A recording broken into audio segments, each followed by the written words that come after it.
इन मूर्खों ने ये भी नहीं मालूम कि संत कैसे होते हैं। वो बहुत सियाना बनकर अपने मन के अंदर अंदर ये विचार कर रहा है और सोचा है कि मैं अच्छा बेवकूफ सो, छोटी सी बात को सुनकर आंख मीच के 500 किलोमीटर यानी 150-200 मील चले आया और देखियो मेरे को महात्मा मिला।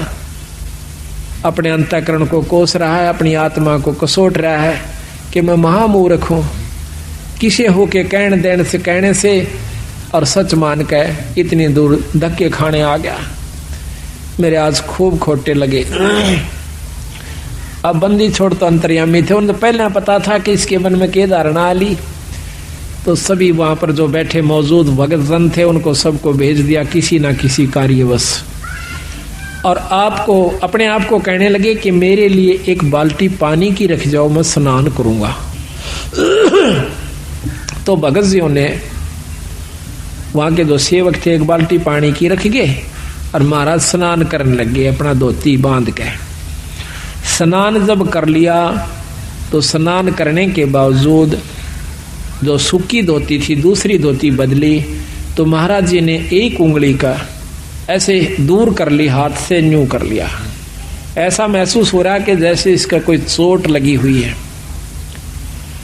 राम राय वहां पर बैठा था, उसको कहने लगा भाई राम राय, प्रथम तो महाराज ने नाम भी नहीं पूछा था उसका कि तेरा क्या नाम है, और उनका स्वाभाविक नाम ले दिया कि राम राय एक बार आना भाई, मेरे हाथ का चोट लगी हुई है और मेरी यह धोती बांध दे। धोती के ऊपर एक और धोती का हिस्सा जिसको अड़बंद कहते हैं रोहतक की भाषा में, हरियाणा की, यानी ये 3-4 जिला में तो ये अड़बंद कैसे, यानी धोती के ऊपर का जैसे समझ लो एक अलग से कपड़ा बांध ले, लेकिन वो कपड़े का ही एक हिस्सा मजबूतीकरण की खातिर बेल्ट की तरह बांधा जाता है। तो वो कहने लगा इस मेरे अड़बंद को आप अपने हाथ से बांध दीजिए, मेरा हाथ काम नहीं करता। अब वो उठ करके और धोती का ऐसे कपड़ा बांध रहा है, तो वह धोती महाराज के शरीर के अंदर से निकल कर और उस धोती के हिस्से का गांठ लग जाती है। अब राम राय ने सोचा कदे तेरे धोखा लग गया हो, फट खोली दोबारा, और सतगुरु ने मुंह एक तरफ कर लिया कि जानू देख ही नहीं रहे हो। तो उसने फिर जल्दी से दोबारा फिर बांधा, फिर इसी प्रकार गांठ लगाने लगा। गांठ बंदी छोड़ गरीबदास जी के शरीर में आकर पार हो गया धोती, और धोती का गांठ लग गई। तीसरी बार फिर किया, तीसरी बार कर लिया। जो बंदी छोड़ कहते हैं राम राय, अरे मैं तो एक साधारण सा व्यक्ति हूं भाई, हम तो एक छोटे से जमींदार व्यक्ति हैं, और आप पे यह गांठ नहीं लागी रहे, की बात होगी। अब राम राय एकदम सहम जाता है, और को तेरे की ये तो पूर्ण परमात्मा है, ये तो सिद्ध पुरुष है, चरणों में गिर जाते हैं। न्यों का भगवान मुझे मालूम नहीं था, हे सतगुरु हम तो अज्ञानी जीव हैं, मेरे मन की जो धारणा कुछ और थी मालिक, आपने मेरा भ्रम दूर कर दिया। सतगुरु महाराज कहने लगे भाई एक ना भूला दो ना भूली, या भूली सब संसारी। ये सब संसार के उलझेड़ा से तेरा कसूर नहीं भाई। प्रथम तो हम राम नाम नहीं चाहते, राम नाम चाहते भी हैं तो भगत जी हम कुछ और ही धारणा बना रखी है। संत का होना कोई वेशभूषा से नहीं होता राम राय, संत कोई लाल कपड़े पहन लेने तो नहीं हो जाता, गढ़ में माला डालन मात्र से राम परमात्मा का की उपलब्धि उसको नहीं हो जाती, ना ही धोने पर बैठने से भगवान प्राप्ति होती है। परमात्मा की पाने के लिए एक साधारण सा तरीका है जो कि हम बताते हैं। तो वो कहता है सतगुरु मैं तो इतनी दूर से आया हूं और आपकी अमृतमयी मुखवाणी से, आपकी अमृतमयी वाणी से, आपके मुख कमल से सुनना चाहता हूं मालिक। अगर आप मुझे योग्य समझें तो कुछ सतगुरु समझाने की कोशिश कीजिए। तो बंदी छोड़ ने उसका नाम झुमकरा रख दिया कि झुमकरा भाई, झुमकरा क्यों रखा उसका नाम कि उसका मन झूम रहा था, वो डगमग था बेचारा, बहुत विचलित था, तो इसलिए उसको झुमकरा कहा।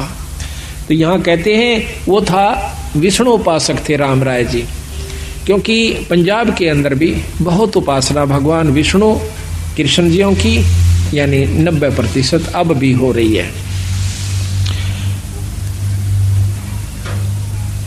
तो यहां बताते हैं कि ले राम राय मैं तुझे समझाता हूं परमात्मा के बारे में। अथ झुमक रे पृष्ठ नंबर 670 सतगुरु गरीबदास महाराज की वाणी के ग्रंथ साहिब का पृष्ठ नंबर 670।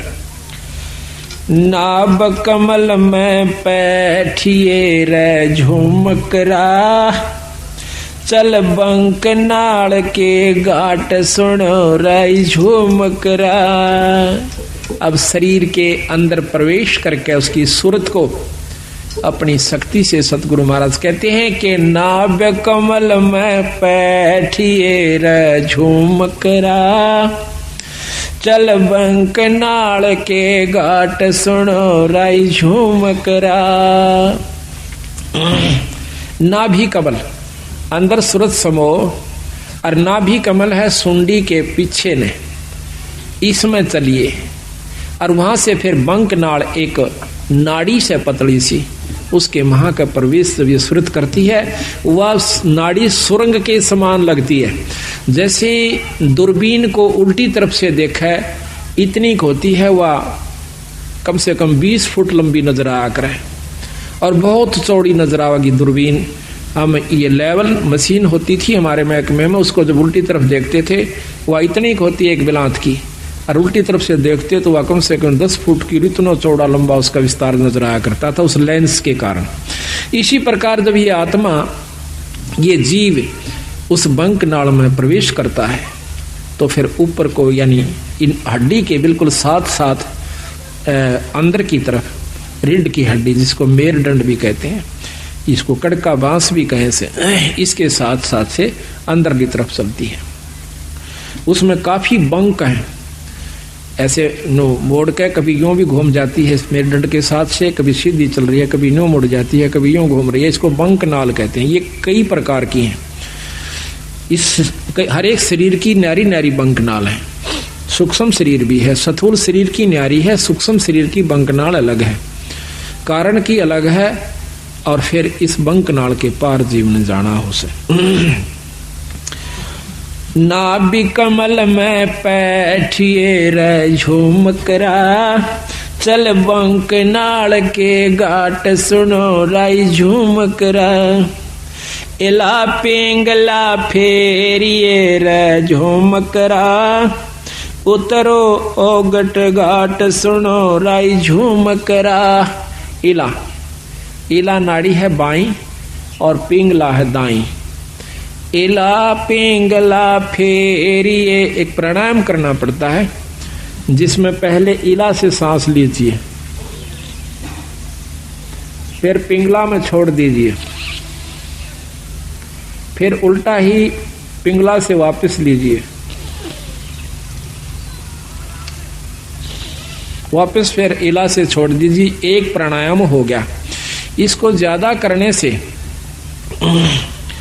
वो सुषुम्ना का, यानी तीसरी जो नाड़ी है, जहां से जैसे ये सांस गया फिर दूसरा वापस है, इनके बीच में एक और सुराख से, यानी ये नाक दोनों तरफ से जैसे अपना यहाँ पर बंद है, ये आगे जाकर के थोड़ा सा अंदर में घुस जाता है। अंदर में घुस के इसके अंदर आर पार स्थान है, जैसे को पशु का नकेल गाल दे नाक फोड़ के, और उसमें सुराख, ऐसे इसमें बीच में सुराख है एक बहुत बारीक, और उस सुराख में फिर एक और सुराख है जो ऊपर न चढ़ता है, वो सुषुम्ना द्वार है। तो वहां कहते हैं सुषुम्न स्वरत लगाइए रे झुमकरा, वो खोलो बजर कपाट सुनो रे झुमकरा। अंदर जो वस्तु है वो वहां से शुरू होगी, वो अंदर बजर कपाट से, और वो सतगुरु के नाम की कृपा से खुल सकते हैं। योगी लोग अपनी साधना से खोलते हैं, बहुत वर्ष बीत जाते हैं, और नाम की कृपा से, सतगुरु की रजा से इस नाम का इतना प्रभाव होता है, अंतःकरण साफ होकर ये रोम रोम करनाने लग जाएगा। आत्मा समय समय पर रह रहकर ईश्वर को रोना शुरू कर देगी तो समझो आपका सब कुछ खुल गया, सुषुम्ना भी खुल गई, ब्रह्मरंध्र भी खुला हुआ है। तो जब तक प्रेम जीव में नहीं आता तब तक मुक्ति का अधिकारी नहीं होता। जब सत्संग सुनकर उसकी आंखों में तो पानी नहीं पड़ रहा है या सुमरण करते हुए अंतःकरण में उसमें ठेस नहीं लग रही है तो भक्ति प्रवेश नहीं हो पाई है। कोशिश कीजिए और ज्यादा। नाम सुमरण आप कर रहे हो तो सुमरण अपने जगह जमा हो चुका है, आपका हो रहा है, लेकिन अभी कमजोरी फिर होगी। उसका एक और तरीका, फिर सेवा कीजिए। आप सेवा करके देखियो किसी धाम पर अपने बंदी छोड़ के पर अपनी सत्संग में हाथ से सेवा करके देखना, और हो सके तो बर्तन तक साफ कीजिए, हो सके तो जूते तक भी साफ कीजिए, फिर देखना आपका सब कुछ खुल जाएगा। पर ये काम नहीं हो, ये होगा जो बात बनेगी। हम एक बार दिल्ली गए हुए थे, अभी 5-6 महीने हुए, फोटोओं के सिलसिले में एक गुरुद्वारे में चले गए। हमने ये चंवर लेना था। उस गुरुद्वारे जब हम जाते हैं तो हमारे जूते निकलवाए कि जूते निकाल दो जी। जूते निकाल करके टोकन दे दिया और एक ने जूते लिए हाथ में। प्रथम तो उसने साफ किए, माथे से लगाए, फिर दूसरे को दे दिए कि वहां रख दिए, फिर उसने अपने रुमाल से जो लाया हुआ था साथ उससे साफ किए। रुमाल को भी मत्थे से लगा और हमारे जूतों को भी मत्थे से लगा करके, और एक खोखा सा बना हुआ था जूतों का अलग से, उसमें धर दिया। अब क्रिया तो वो कर रहे थे और शरीर में गुदगुदी मेरे हो रही थी कि बंदी छोड़े। ऐसा भाव जब हो जावे तो फिर बाकी कुछ नहीं रहता और सही नाम मिल जावे। तो इतना ये सब व्यवस्था बनाने के लिए इस सत्संग की आवश्यकता पड़ती है, ऐसे समागमों की आवश्यकता पड़ती है। अभी तक हमने क्या देखा है कि हम कभी सत्संग में जाते नहीं, जाते हैं तो सिर्फ एक मुश्किल से अपना फॉर्मेलिटी सी करके चले आते हैं। लाभ तो उसका भी है, ऐसा नहीं है, लेकिन वही बात आओ भाई, जितना गुड़ गिरेगा उतना मीठा होगा। यही कारण से थोड़ा सा हिम्मत करो, क्योंकि सबसे बड़ा हमारा अभिमान अहंकार राक्षस है। जब हमने मत्था टेक दिया, जब हमने लंबी डंडौत ही कर दी, फिर कसर कौन सी राख ली? उसके बावजूद फिर अकड़ काहे की? जब सर्व सौंप दिया तो फिर अकड़ नहीं। इसको करके देखो कभी तो कितना आनंद आता है। आप सत्कर मान लियो, मुझे तो आप मतलब समय नहीं देते, मैं अब भी आपके जूते साफ कर दूं, ठाकर दर दूं, मुझे कोई न, ये एक मात्र भी ये नहीं है कि मैं बहुत बड़ी पर उस पर पहुंच चुका हूं ना। ये जीव जब तक इस सृष्टि में है वो कुछ भी नहीं है। यहां से निकल ले जब जानिए तो हमारे अंदर ये बात कभी भी घर नहीं कर दी कि मैं संत हो रहा हूं और मेरे सैकड़ों हजारों शिष्य हो गए, मैं बहुत बड़ा बन गया। कुछ भी नहीं हूं, जीव का जीव हूं।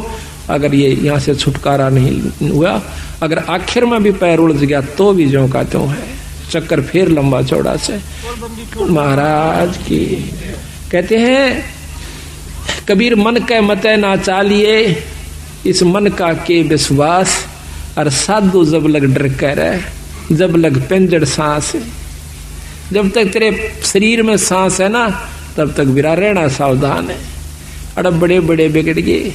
ऐसे ऐसे ऋषियों का प्रमाण मिलता है, पाराशर जैसे, श्रृंगी ऋषि जैसे, जो सारा दिन में एक बार वृक्ष की छाल का जीभ लगाया करती थी और उससे उनकी भोजन तृप्ति हो जाया करती थी। ऐसी साधना उन्होंने एक खेचरी मुद्रा से कर ली जाती है।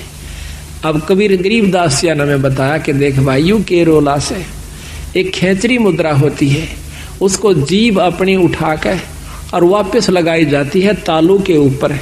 इसका अभ्यास कर लीजिए आप लगातार, आपके शरीर में एक अमृत श्रवण हो जाएगा, अमृत टपकना शुरू हो जाएगा। इस तालू के ऊपर या जीभ से ऊपर लटके से ना, इसके ऊपर एक अमृत सरोवर है, उसमें अमृत है, हमारे शरीर में पानी सा है। और जब इसको हम ऐसे जीभ को वापस मोड़ कर और उसको लगा लेते हैं तो वो अमृत हमारे शरीर में प्रवेश करना शुरू कर। उसमें एक सुराख सा बारीक सा, इतना बारीक है कि बाल हो से ना, बाल से भी कम है वो सुराख, और जब हम वापस जीभ मोड़ते हैं तो वो वहां से थोड़ा सा उसके ऊपर एक पत्ता रखा हुआ है, बहुत मामूली सा, यानी सुराख वो होगा तो उसका ढक्कन कितना होगा ये भी हिसाब ला लो। तो वो थोड़ा सा उसका भी चौथा हिस्सा खिसकता है, उस बाढ़ से भी कमजोर स्थान पर दूरबीन भी मुश्किल से देख पाओ सुराख को, और फिर उसके ऊपर से वो थोड़ा सा खिसक जाता है ऐसा करने से, ये अभ्यास से, तो उसमें से वो थोड़ा सा अमृत आ जाता है, तो भूख प्यास खत्म हो जाती है। तो वो सारा दिन में एक बार कहते हैं ऐसे जीभ लगाया करता था। तो उसको जीभ लगाया करता था, तो एक राजा ने उसको, उसने सोचा कि तेरे को बहुत बड़ी उपलब्धि होगी है। वो अयोध्या के एक थोड़ी सी बनी होती है जो गांव से बाहर, शहर से बाहर थोड़ा सा जंगल होता है, उसमें बैठ गया आकर। अब देखा, एक ने देखा, दो ने देखा, चार ने देखा, गांव में शहर में सुरसराट मच गया कि एक महान संत आया हुआ है, सारा दिन समाधि में रहता है, एक बार जुबान लगावे से वृक्ष के और कुछ नहीं खाता। आसपास के दर्शन करने की खातिर टोल के टोल जान लग गए, औरतें भी, बहन भी, माई भी, बाई भी, सब दर्शन कर कहाँ पर वो आंख कौन खोला है, न्यों बैठा रहा। बहुत सुंदर शरीर, नौजवान। कहते हैं राजा दशरथ की लड़की शांता नाम था उसका। राजा दशरथ के शांता होने के बाद कोई पुत्र प्राप्ति नहीं हुई। कौशल्या से उत्पन्न हुई थी, बड़ी लड़की औरत से, कैकेयी से, ना कौशल्या से। तो उसके बाद कोई संतान नहीं हुई। तो कौशल्या जवान हो, शांता जवान होगी थी, वह भी देखने जाया करती थी ऋषि ने। तो उसने क्या किया, राजा की लड़की थी, और तो डरे थी, पर राजा की लड़की थी, उसने क्या किया, शहद लेगी साथ में। जहां पर भी उस ऋषि ने ऐसे जवान लगाई, उसने देख लिया, वहां पर थोड़ा सा शहद लगा दिया पहले से। जब ऋषि ने अगले दिन उस पर जुबान लगाई, फिर शांत हुआ, अगले दिन फिर लगा दी, फिर शांत हुआ, तीसरे दिन उसने आंखें खोल ली, सामने शांता बैठी है। तो भोजन भी साथ बना के ले जाया करती कि जिस दिन आंख खोले महाराज को मैं भोजन कराऊंगी। भोजन करा दिया। कहने का तात्पर्य यह है कि आखिर में श्रृंगी ऋषि और शांता का विवाह हो जाता है। राजा दशरथ विवाह से मना करता है कि मैं ब्राह्मण के घर में क्षत्रिय को नहीं, क्षत्रिय की लड़की का शादी नहीं कर सकता। शांता उनके साथ चली जाती है, रामचंद्र जी की बहन। तो महाराज कहते हैं श्रृंगी ऋषि से वन में मोहे, यानी इस मन का कोई भरोसा नहीं। सतगुरु महाराज कहते हैं सावधान रहने में फायदा है। तो साधु जब तक डर रहे, जब लग पिंजर श्वास, जब तक अपने आखिरी शरीर में भी को थोड़ा बहुत भी रह रहा है, तब तक बच के रहने में फायदा से। ना जानिए कब और के को मत पैदा कर दे, वह मन खुद काल है। तो यहाँ बताते हैं कि वो खेचरी मुद्रा करने से उसमें ये शक्ति आ जाती है शरीर में, तो फिर परमात्मा प्राप्ति नहीं है उससे। हम उसी को ये मान लेते हैं कि इसको बहुत लाभ हुआ, ये बहुत बड़े संत है। अब देखिएगा, इस कुत्ते ने एक बार इसको रेन लाइए भगत जी, एक टूक गेर दे, और इसकी ये फिल्म लेना भगत जी, इस कुतिया की। अब इसको देखकर भी कालजा नहीं हिलता है, एक रोटी गेर दो उसको, वो आप जाना भगत जी वहां पर, वो फिल्म कुत्ती की देख पूरी अच्छी तरह उसकी खाज लगी हुई है, क्या हाल हो रहा है इस बेचारी का। और ये भी कभी मनुष्य शरीर में थी, ये कभी प्राणी भी होगी, पटरानी भी होगी, आम औरत भी रही होगी, मनुष्य भी रही होगी। आज इसकी क्या हालत हो रही है, एक टूक की खातिर, एक रोटी खातिर या दर दर भरम रही है। और हम अब भी आंख नहीं खोलते, इतना ज्ञान हुए पाछे भी, तो भाई बहुत कमजोरी में सो आप। तो महाराज कहते हैं सुषमण स्वरत लगाइए राय झूमकरा, वो खोलो बजर कपाट सुनो राय झूमकरा, काया नगरी जद बस राय झूमकरा, जद घर आवे आठ सुनो राय झूमकरा। ये काया नगरी जब बसेगी, जब भगवान भजन के काबिल होएगी, जब इसमें सील, संतोष, विवेक, अक्षमा, भाव, भक्ति, नम्रता, दया ये 8 प्रकार की व्यवस्था उत्पन्न हो जाएगी, अहंकार खत्म हो जाएगा। काया नगरी जद बसराई झूमकरा, जद घर आम 8 सुनो राई झूमकरा, 12 बांध लगाइए राई झूमकरा, नक सरवर पे ध्यान सुनो राई झूमकरा, शंख पदम उजियार है रे झूमकरा, जा कोट कलास सिभान सुनो राई झूमकरा। फिर उस ईश्वरीय शक्ति का आप दर्शन कीजिए। जा दौना मरुआ फूल है राई झूमकरा, अक्षय वृक्ष स्थान सुनो राई झूमकरा, राय चमेली केवड़ा रे झूमकरा, सूरजमुखे शोभान सुनो राई झूमकरा, सुरत नरत 2 अंसनी रे झूमकरा, मान सरोवर नाम सुनो रे झूमकरा। के अंदर जब आप जाओगे, अंदर ईश्वरीय शक्ति के आपको झलक होना शुरू होगी। अब कोई तो शुरू में ही प्रकाश नजर आता है, कोई भी इष्ट है, कोई भी देव है, उसका प्रकाश होता है। योगी जन या साधक जन, भगत जन, एक बार थोड़ी सी ऊपर झलक हो जाती है किसी प्रकाश की, किसी इष्ट की, तो वो सोच लेता है कि मैंने बहुत कुछ प्राप्ति होगी। तो कहते नहीं, अभी तो बहुत ऊपर जाना है। जैसे 0 के बल्लभ का भी प्रकाश होता है और 60 के बल्लभ का भी प्रकाश होता है, 100 का भी, मरकरी का भी, 1000 वाट के का भी, पर उसमें अंतर होता है।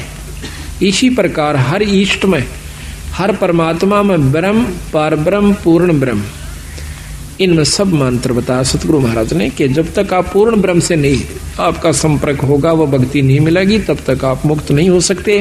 लेकिन अभी तक जो ये झलक दे रहे हैं, जो झुमकरा को, राम राय को ज्ञान था 3 लोक की भक्ति का, वही बता रहे हैं। अनभय मालन ओ तेरी रे झुमकरा, फूलन सेज बिछाई सुनो राई झुमकरा, छतर सिंहासन श्वेत है रे झूमकरा, पलकों चौरा डुराई सुनो राई झूमकरा, अरस देवंगना गाँव ही रे झूमकरा, अनहद सबद घमोड़ सुनो रे झूमकरा, बिन पग का जा पंथ है रे झूमकरा, मकर तार की डोर सुनो राई झूमकरा, और कहूँ कुछ और है रे झूमकरा, बिन देही का देव सुनो रे झूमकरा, स्वर्ग रसातल में बसे रे झूमकरा, जाके कर ले सेव सुनो राई झूमकरा, 3 चरण चंता हमणी राई झूमकरा, गर्दन गरीब मरोर सुनो राई झूमकरा।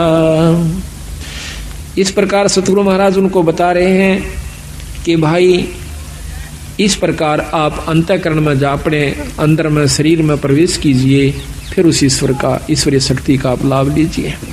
अगर जब तक आप ये लाभ नहीं पाओगे, तब तक ऊपर की बातें तय पूर्ण लाभ प्राप्ति नहीं होगा। केवल पाठ मात्र से भी लाभ नहीं है, केवल आपको दाम पर जाने से भी लाभ नहीं होगा, केवल सत्संग मात्र कराते रहने से ही लाभ नहीं होगा, जब तक आप अपने अंतःकरण में झांक कर नहीं देखोगे। लेकिन इन सारा के बिना ये काम नहीं हो सकता। ये कार्य सारे जरूरी हैं। खेत को पहले संवारा जावा से, उसको संवार करके फिर बीज बोया जाता है। बीज बोने के बाद भी उसकी बहुत संभाल करनी पड़ती है, जब जाकर के हम उसकी पूरी परिपक्व फसल ले सकते हैं। इसी प्रकार परमात्मा के नाम पर लगने पहले सत्संग की आवश्यकता होती है। नाम लेने के बावजूद सेवा, सत्संग और दान धर्म की पूरी आवश्यकता पड़ती है। साधुओं की सेवा, संतों की सेवा, सत्संग की सेवा, ये भी साथ चलेगी। जिस प्रकार खेत में बीज बोए पाछे उसमें खाद, पानी, रखवाली, सारी चीज की आवश्यकता पड़ती है, ठीक इसी प्रकार नाम ले लेने मात्र से कोई न सोचे कि ईब मैं अपने आराम से घर बैठ कर ही भक्ति कर सकती हूँ घर बैठ करके। पर आज के युग में इतना सुलभ नहीं है कि आप घर बैठ करके ही इन बुराइयों से बचे रह सकते हो। ये तो बार बार जैसे कितना ही सुथरा मकान हो और सारे के चिप्स ला रखी हो, उसको आप बंद कर दीजिए, एक हफ्ते के बाद खोलिए, उस पर दो सूत उस पर धूल जमी मिलेगी। जबकि खूब बंद कर दिए खिड़कियों को दरवाजों को, फिर भी उसके ऊपर डस्ट यानी धूल जमी पाओगी। मेज पर देखना कपड़ा मार के एक हफ्ते के बाद। इसी प्रकार अगर आप सत्संग में नहीं आओगे तो आपके अंतःकरण में इतना मैल जमा हो जाएगा और एक समय ऐसा होगा कि आपको सुमरण और सत्संग कड़वा लगने लग जाएगा। आज आपने प्यारा लगा पर उस समय ये आपको सुहावा नहीं गा। कई बार आप सत्संग पाठ करना चाहते हो, नित्यनेम नहीं कर पाते। कई बार नाम पर लगाना चलते हो, मन को मन नहीं लगता, कहीं और उलझेड़े मुड़ जाता है। कोशिश करने से भी नहीं लगता, उस दिन आनंद नहीं आता आपको। कारण क्या है कि आपके अंतःकरण में कोई मैल आ गया, किसी कारण से भी, किसी की द्वेषता का, किसी प्रिय मित्र की और कोई अप्रिय घटना का कोई भी विक्षेप आ चुका है, जिसके कारण आपको वो प्रिय वस्तु आज फिर अप्रिय होगी। तो इसी प्रकार सत्संग में आने से जानकारी होती है कि ये कोई काहू का है नहीं, झूठा संगी साथ या कोई किसी का नहीं। कबीरा चिंता तो सतनाम की और ना चिंता दास, और जय कोई चिंता नाम बिना वह काल की फांस। ये काल की पास है, काल इसको फंसा के रखने की खातिर उसके मन में सो विक्षेप क्रोध अहंकार या कोई चिंता फिक्र बनाए रखे कि कहीं ये भक्ति भाव में ना लग जाए। तो उस दिन और ज्यादा भक्ति करे, परमात्मा का नाम लेवे, कोई किताब धार्मिक पढ़ लेवे, अपने गुरु से मिलन की कोशिश करे, संत से मिलन की कोशिश करे, आसपास कोई सत्संग हो तो उसमें जाने की कोशिश करे, ताकि आपके मन का जो अंतःकरण के अंदर जो विकार आया हुआ है वो ठीक हो जाए। घर में नहीं ठीक हो सकता, या तो सुमरण अधिक करे, ना चाहते हुए भी करे उस सुमरण को, उस दिन फिर आप ठीक हो जाओगे। इसी प्रकार सत्संग की आवश्यकता पड़ती है। तो ये बहुत लंबा प्रकरण कबीर साहब ने दिया है, गरीबदास जी ने दिया है, उनके बारे में जो मकरा को बताया है। इन्होंने ऊपर बताया कि इससे ऊपर एक और शक्ति है भाई, वो क्या है? ब्रह्मा विष्णु महेश से, क्योंकि वो खुद भी विष्णु उपासक थे राम राय जी। सकल भेद तो से कहूँ रे जो मकरा, सुनियो शब्द संदेश सुनो राजो मकरा। अब ये योगियों का मार्ग तेरे बस का कोना भाई राम राय, ये ना तो आप ऐसा साधन अपना सकते, ना इतना समय आपको मिल सकता। अब बताता हूँ सही भेद। एक शब्द संदेश, गुरु से उपदेश लिए पूरे संत है, नाम वो भी हो जो वही हो जो कि जो प्रमाणित है, फिर वो गुरु के पास वो सार नाम हो, और सार नाम के बाद आपको शब्द प्राप्ति करवावे। सार नाम के बाद शब्द का नंबरा होगा। तो जब तक शब्द प्राप्ति नहीं होती तो भी आप पूर्ण मुक्ति के अधिकारी नहीं हो पाओगे। तो इतना गजब काम है। तो महाराज कहते हैं सकल भेद तो से कहूँ रे झूमकरा, तुम सुनियो संत संदेश शब्द संदेश सुनो राय झूमकरा। इन नैना दिखलाइए रे झूमकरा, कैसा है वो देश सुनो राय झूमकरा। अब बंदी छोड़ कहते हैं कि ना तो इतना समाधि यानी ये कोशिश करने की आवश्यकता प्राणायाम आदि की, मेरे शब्द में मेरे नाम में वो शक्ति आपको इन आख्यात नो का नो आंख खुली है और सुरत सतगुरु के चरणों में जा चुकी होती है। इसको सहज समाधि कहते हैं। ये मेरे नाम में शक्ति है, मेरे शब्द में शक्ति है। सकल भेद तो से कहूँ राय झूमकरा, सुनियो शब्द संदेश सुनो राय झूमकरा।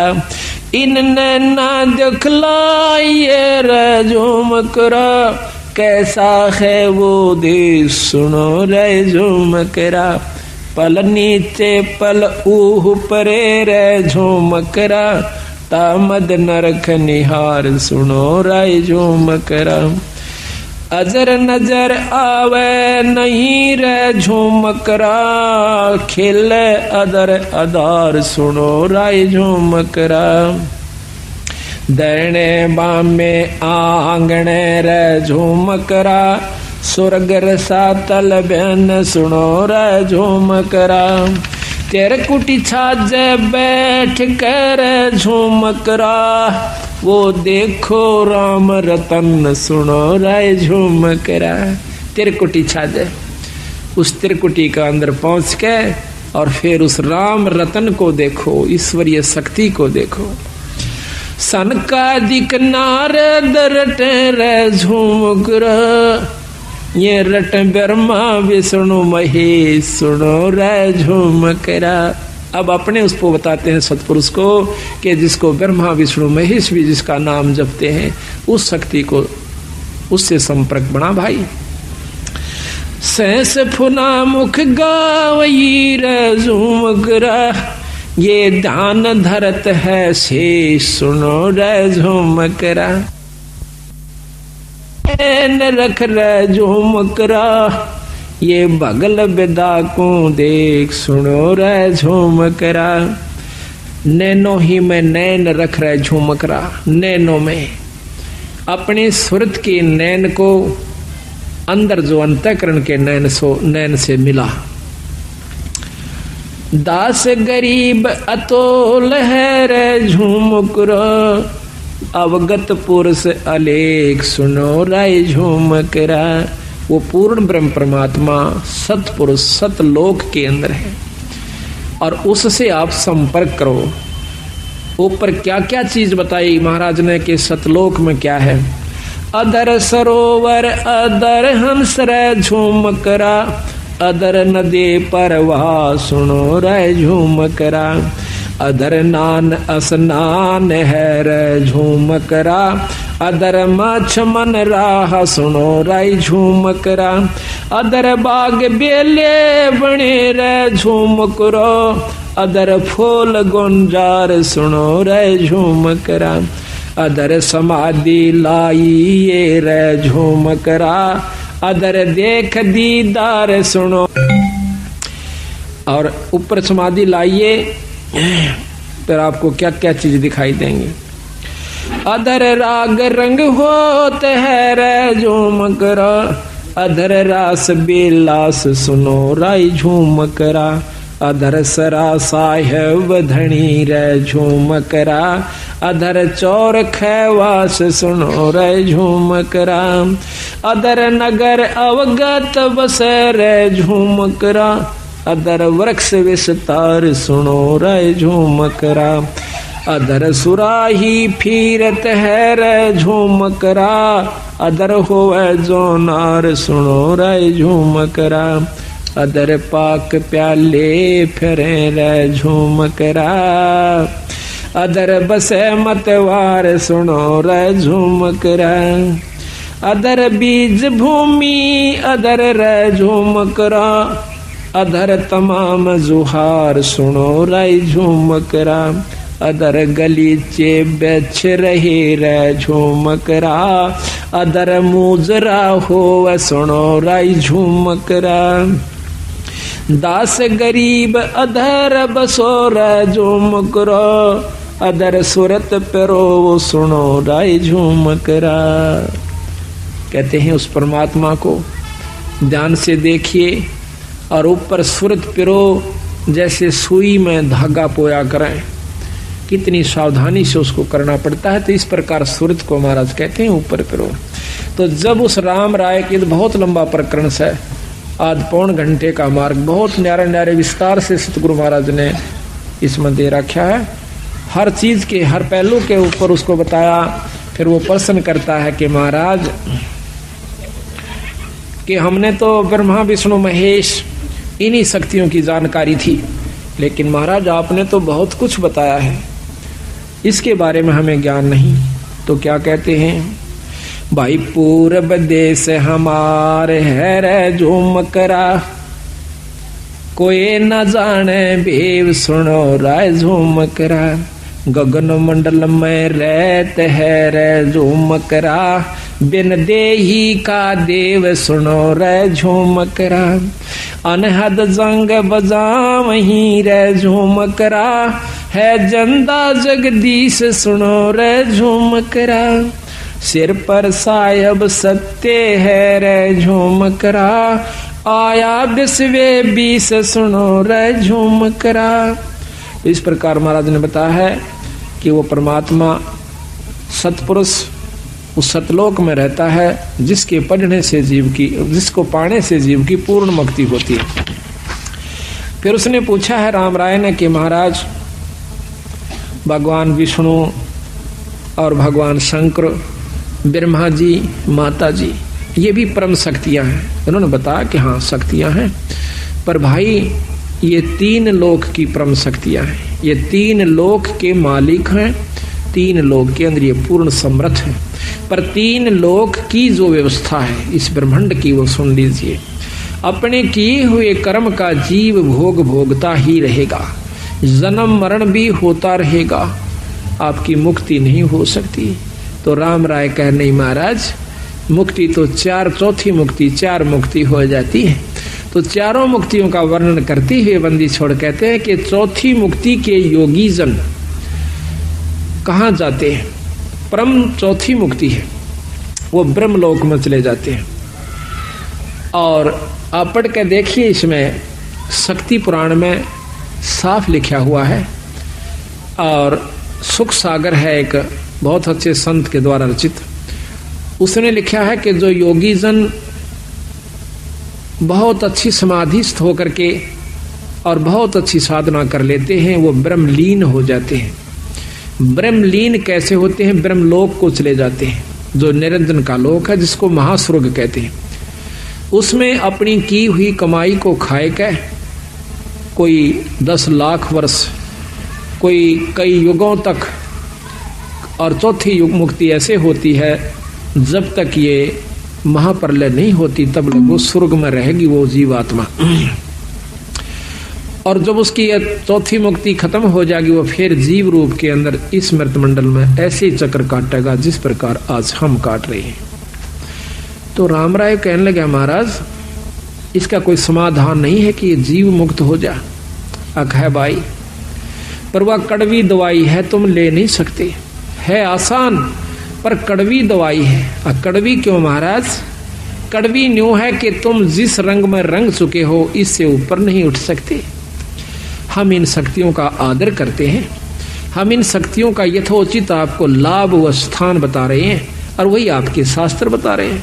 और फिर हम यहाँ से कति छुटकारा आपको दिवा करके और अपने लोक में ले जाएंगे, सतलोक में। वो कहा महाराज सतलोक, वो सचखंड सुन्यासी, हाँ सचखंड। वो कौन सा है? कि वही विष्णु लोक सचखंड है।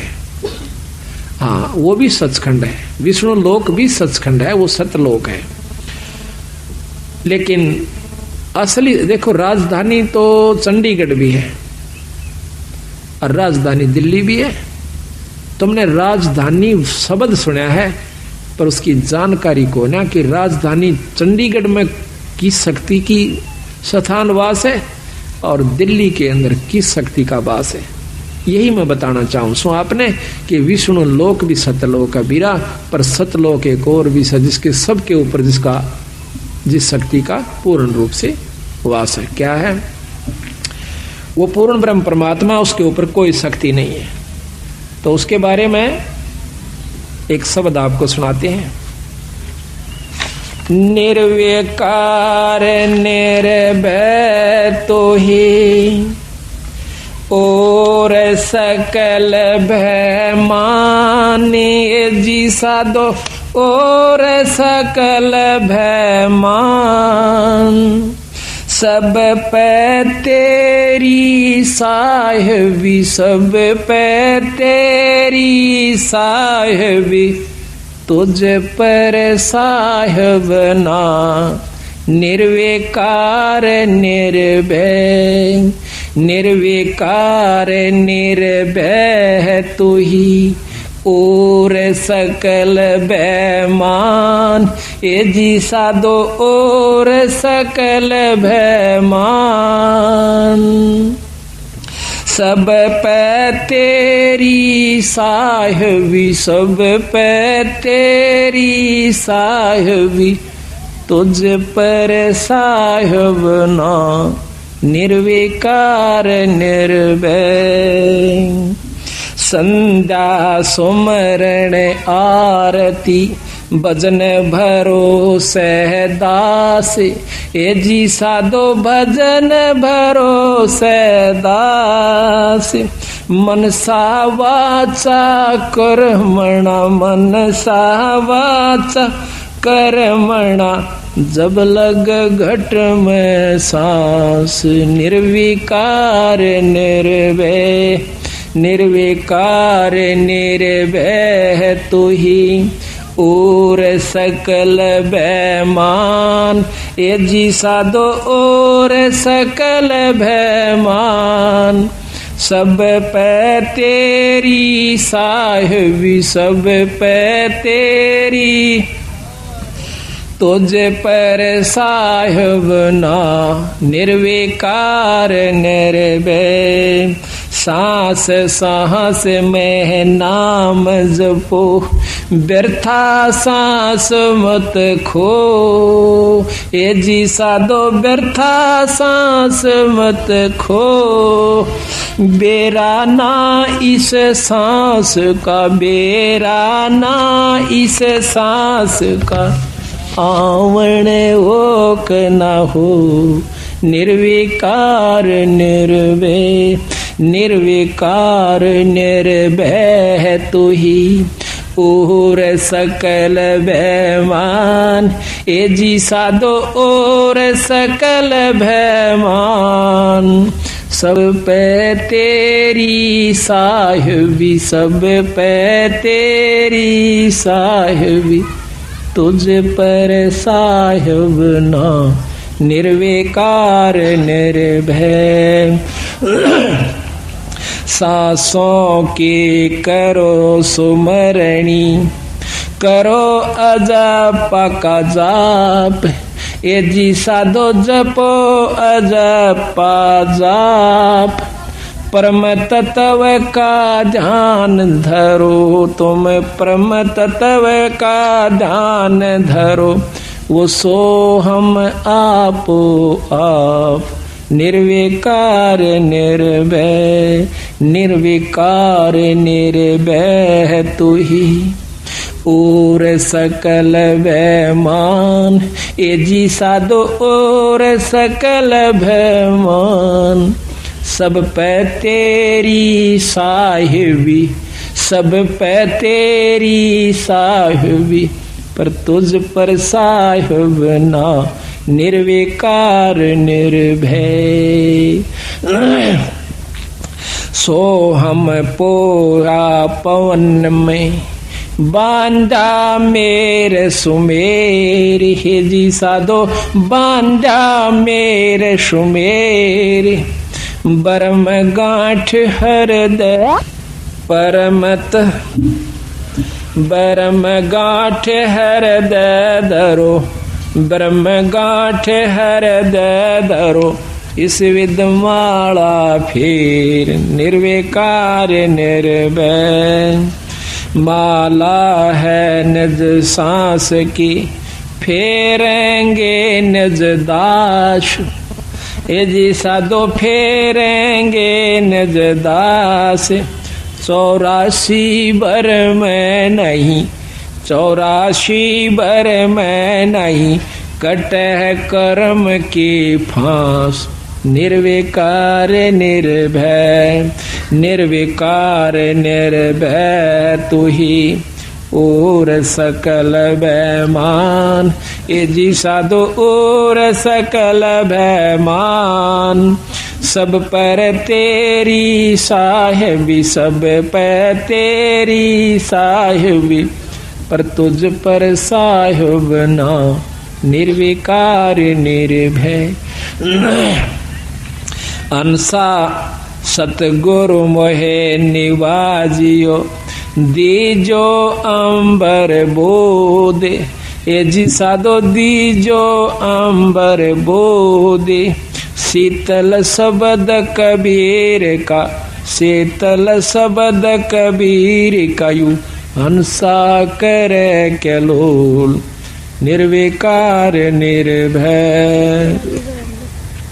हंसा मत डरियो हो काल से, अब बंदी छोड़ कहते हैं, हंसा मत डरियो हो काल से, करो मेरी प्रतीत, ये जी साधो करो मेरी प्रतीत, अमर लोक पहुँचाहियो, अमर लोक पहुँचाहियो, सलेह शोभव जल जीत, निर्विकार निर्भय, निर्विकार निर्भय तू ही और सकल भयमान, ए जी साधो और सकल भयमान, सब पे तेरी साहिबी, सब पे तेरी साहिबी, तुझ पर साहिब ना, निर्विकार निर्भय।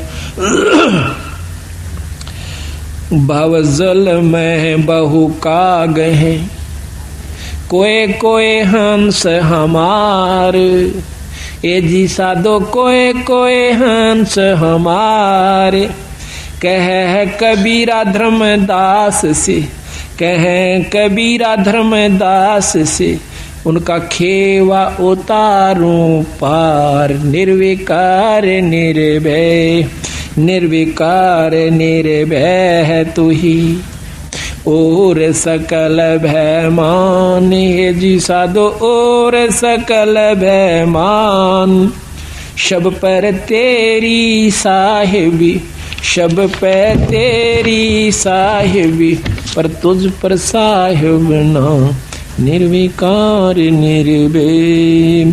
अविनाशी की आरती गावे सत कबीर, ए जी साधो गावे सत कबीर, कह कबीर सुर नर मुनि, कह कबीर सुर नर मुनि, कोई न लागे तीर, निर्विकार निर्भय, निर्विकार निर्भय तू ही और सकल भयमान, ए जी साधो और सकल भयमान, सब पे तेरी साहिबी, सब पे तेरी साहिबी, तुझ पर साहिब ना, निर्विकार निर्भय। अब देखो बंदी छोड़, इसमें सारा भेद देगी। धर्मदास जी विनती करते हैं कि परमात्मा अब मुझे ज्ञान हुआ मालिक कि तेरे ऊपर कोई शक्ति नहीं है। पहले वो राम कृष्ण के उपासक थे और वृंदावन के अंदर गए हुए थे। उसका एक बहुत बड़ा विवरण है, उसको हम कल लेवेंगे, बहुत ढंग से आपको समझाएंगे किस प्रकार उन्होंने भ्रम को तोड़ा और फिर कितनी लगन उस पूर्ण ब्रह्म लाग गई जब उसकी मुक्ति हुई। धर्मदास को बता, धर्मदास तेरे असंख्यों जन्म हो लिए भाई, ई बताएं तो मुक्ति तेरी को नैली से, और बेराना कितने बार तो सिद्ध पुरुष भी रह लिया, पर भाई जब तक हमारी शरण में आ जाएगा नहीं आएगा तब तक तुम पार नहीं हो सकते। अब इसमें साफ बता गए कि सांस सांस में नाम जपो और व्यर्था सांस मत खो, और ना जाने इस सांस का तेरा आमन हो कि ना हो। सांस का सुमरण है, सांस के सुमरण को देने वाला शायद ही कोई एकाध संत आपको मिलेगा। फिर सुमरण वो देता किस नाम का है, उस नाम से उपलब्धि क्या होती है, ये भी न्यारा वर्ण दे रखा है। फिर सार नाम की आवश्यकता पड़ती है, फिर सार शब्द उससे प्राप्ति करवाई जाएगी जब उस जीव का छुटकारा होगा यहाँ से। अरे हम माड़ी सी बात को लेकर के और अपने मन में यूँ सोच लेते हैं कि बहुत भक्ति कर ली, बतेरी बार सत्संग में जा चुके हैं, अब ज्यादा की आवश्यकता नहीं है, अपनी घर में भक्ति कर लेंगे। घर में जरूर करो पर सत्संग को मत चूको। साल में 6 महीने में 2 महीने में जब भी आपको मिल जाए तो अवश्य सत्संग में आइए और पूर्ण लाभ आपको प्राप्ति होगी। तो इसी प्रकार जब हमने पूर्ण ज्ञान होता है तब इस बात में की जानकारी होती। थोड़ा सा भ्रम विदूषण का अंग आपको सुनाएंगे सतगुरु का। अच्छा अभी थोड़ा सा पहले ये लेते हैं, करियो भाई हॉर्न रखना का।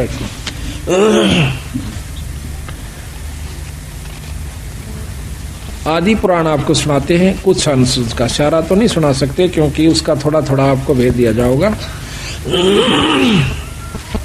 आदि पुराण से इस बात की पूर्ण रूप से जानकारी हो जाती है कि बंदी छोड़ कबीर गरीबदास जी पूर्ण परमात्मा थे। उन्होंने आज से लाखों वर्ष पहले की रामायण को लिख दिया। सतयुग के अंदर जो व्याख्या हुई है, जो जो संत हुए उनके पूरा प्रमाण उन्होंने हमें दिया। और गीता जी को लिखा, 18 पुराणों का समावेश अपने वाणी के अंदर कर दिया। और इस वाणी के पाठ मात्र से कितना लाभ हो जाता है इसका आपको पूर्ण लाभ हो ज्ञान होगा। बंदी छोड़ महाराज ने भगवान शिव जी की बहुत महत्व गाया हुआ है। अब महत्व गाने का तात्पर्य यह है कि जितना शंकर भगवान हमें लाभ दे सकते हैं उन्होंने इसमें वर्णन कर दिया कि आप ये काम कर सकते हो। जैसे नवाब राज्य के अंदर नवाब होता है, नवाब के बारे में भी पूरी जानकारी संविधान में लिख दी जाती है।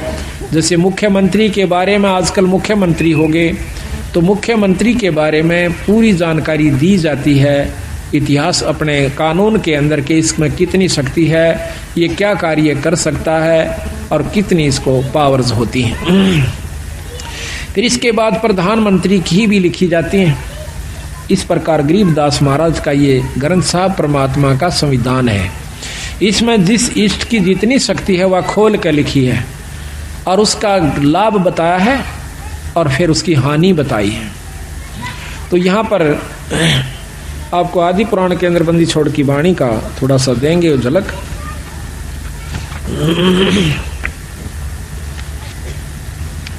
अब थोड़ा सा रामायण का झलक आपको सतगुरु की वाणी के अंदर। रामचंद्र और लक्ष्मण आए, भरत शत्रुघ्न पृथ्वी पर धाये। जाके नाम से लातर जाई, जाकी नारे हरी रे भाई। कि जिनके नाम से पत्थर तिर गया और उसकी पत्नी को उठा लिया गया। जिनके नाम से लातर जाई, जाकी नारे हरी रे भाई। जाके हनुमान अधिकारी, पवन पुत्र बलवंत बहुबारी। जाके अंगद और सुग्रीमा, साज चढ़े दल बादल खीमा। जाके जामवंत बलवंता, रिच और बंदर चढ़े अनंता। जाके नल और नील संगाती, सरवर बांध लिए बहु हाथी। जा दिन अंगद सला फेराई, रावण दूत सभी थे भाई। जिस दिन अंगद ने अपने पैर रख दिया उस दिन वो कहे वो रावण के निरे दूत थे। शिला के ऊपर पत्थर पैर रख दिया कि मेरे पैर न घुमा दो, तुम ज्यादा योद्धा हो। तो कहते हैं कि रावण के वो सभी दूत वहां पर थे, उनसे अंगद का पैर नहीं हिला। एक दूत टरा नहीं टारा, रावण गर्भ की आसो हारा। अब गर्भ के ऊपर फेर ले आए सतगुरु कि रावण ने अभिमान कराया था अपने बेटे और पोतों का, एक से एक बलशाली भाइयों का और सर्व सोने की लंका का। तो कहते हैं उसने गर्भ किया सो हारा। एक दूत टरा नहीं टारा, रावण गर्भ किया सो हारा।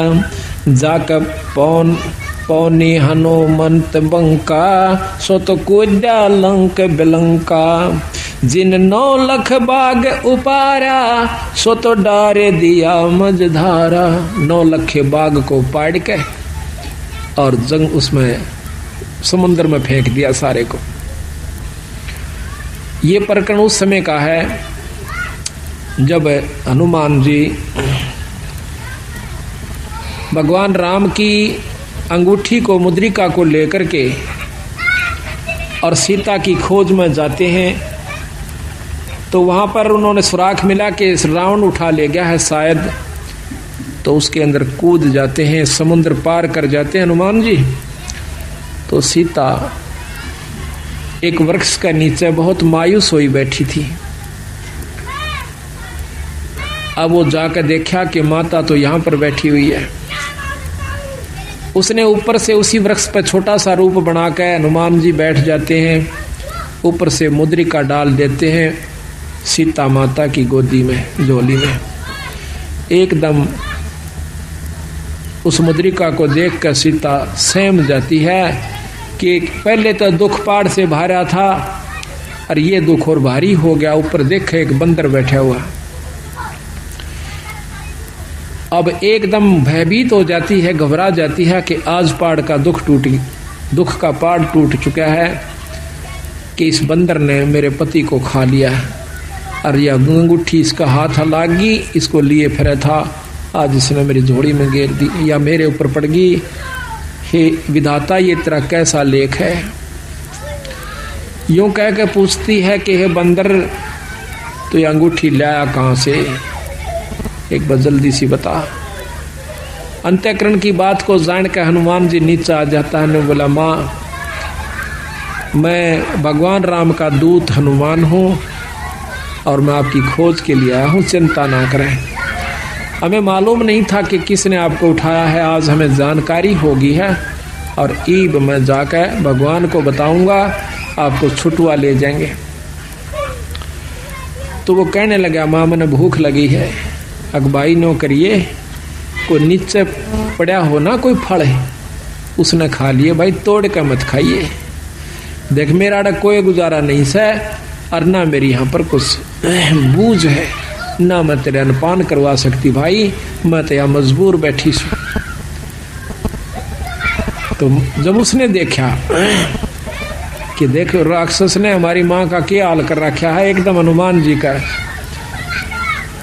शरण उठी, कहते हैं सारे फल तोड़ गिरे, बगा दिए, तोड़ तोड़ कर खाए, इतने खाए बाकी फेंक दिए।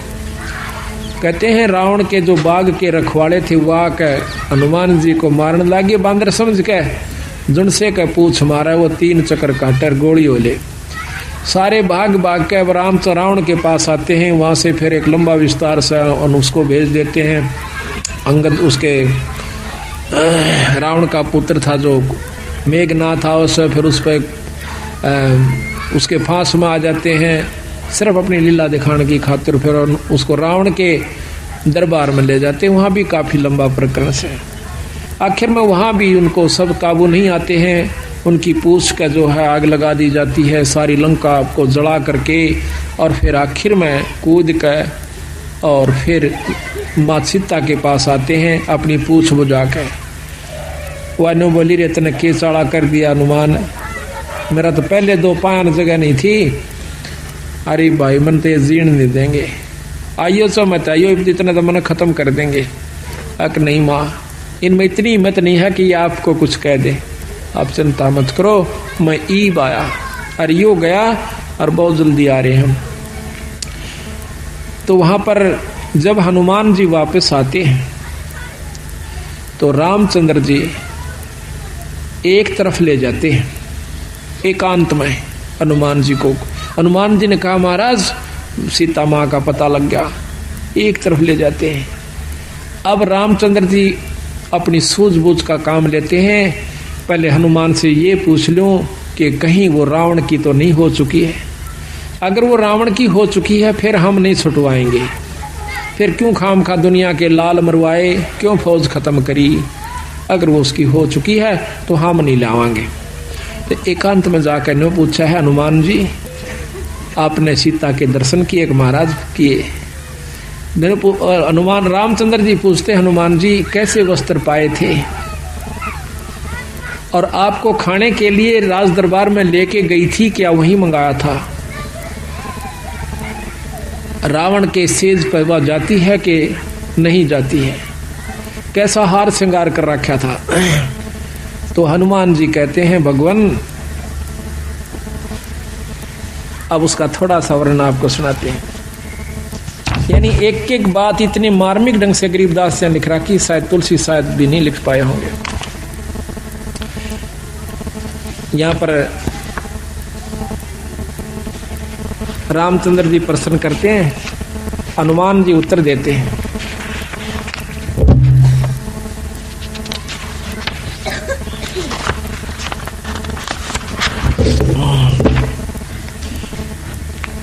अब रामचंद्र जी कहते हैं, अरे बंसर क्या खबरा लाए, अरे बंसर क्या खबरा कपिलाए, कौ सीता की बात बता सब, तने क्या क्या भोजन पाए। रामचंद्र जी पूछे हैं कि बताओ आपने क्या क्या भोजन खाया। यानी सीआईडी रूप से पूछते हैं कि इसके मुंह तक कुछ तो बात निकलेगी, कहाँ जुमन गया था। अरे बंसर क्या खबरा कपिलाए, कौ सीता की बात बता सब, वे क्या क्या भोजन पाए। कैसी प्रीत करी तुम सेती, व्यंजन कहाँ जमाए, कहाँ जमाए, के खुआया तेरे ताई। और कहो हनुमंत संत जन मेरे, तुम भूखे रहे ध्याए। कैसा बदन विनोद सती का, बुझत हूं मन लाए। देखे मैं सत बाबू जो कह दे तू और कि मैं कह दे।